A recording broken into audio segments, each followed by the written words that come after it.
bà sân trong tên đây áសម័យនេះគួរទិញដីក្នុងតម្លៃណាដើម្បីចំណេញអើយសំណួរមួយនេះហ่าពិតជាពិសេសមែនតើខ្ញុំលើកទឹកចិត្តឲ្យបងប្អូនកូនក្មួយប្រមូលអារម្មណ៍មកដាក់ឲ្យជុំក្នុងខ្លួនហើយសួរខ្លួនឯងថាតើទិញដើម្បីអ្វីអញ្ចឹងខ្ញុំចែករំលែកវីដេអូមួយនេះ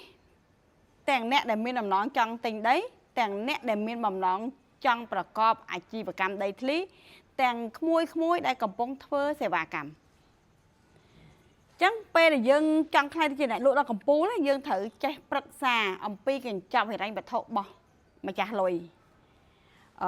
យើងសួរថាបើសិនជាគាត់មានលុយគាត់ឆ្លាតហើយមិនចាំបាច់យើងប្រឹក្សាក៏ប៉ុន្តែ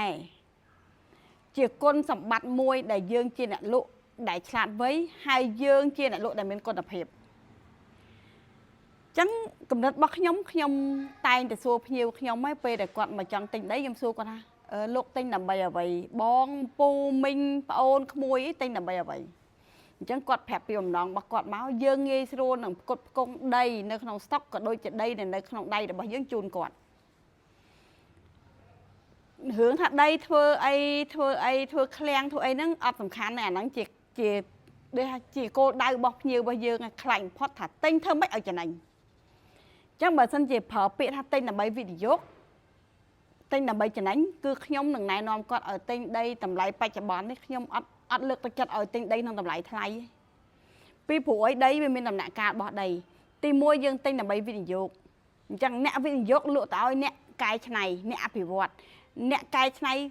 យកទៅឲ្យអ្នកដែលគាត់តម្រូវការអញ្ចឹងយើងត្រឹមតែយើងមានលុយល្មមទិញដើម្បីលក់ឲ្យចំណេញយើងកុំចាំបាច់ទិញដីថ្លៃ1ក្រែ100 200អីឥឡូវហ្នឹងសួរថាដីល្អវាល្អក្នុងក្រុងជិះឡានទៅដល់ទៅយប់ទៅថ្ងៃទៅដល់តែត្រូវគិតដល់គុណវិបត្តិមួយថាពេលយើងលក់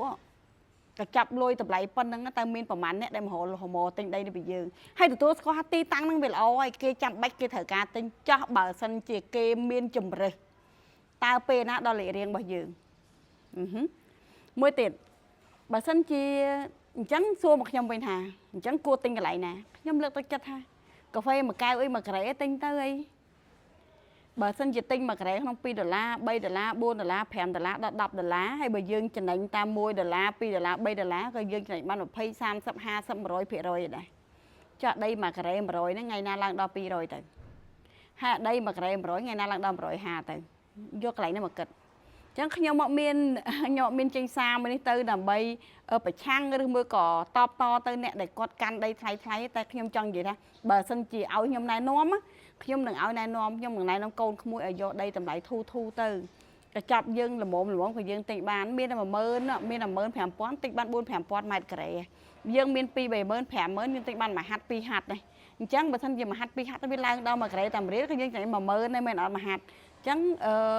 ចង់ពេលទិញដីមួយខ្ញុំមានកម្រិតក្នុងការព្យាករតម្លៃដី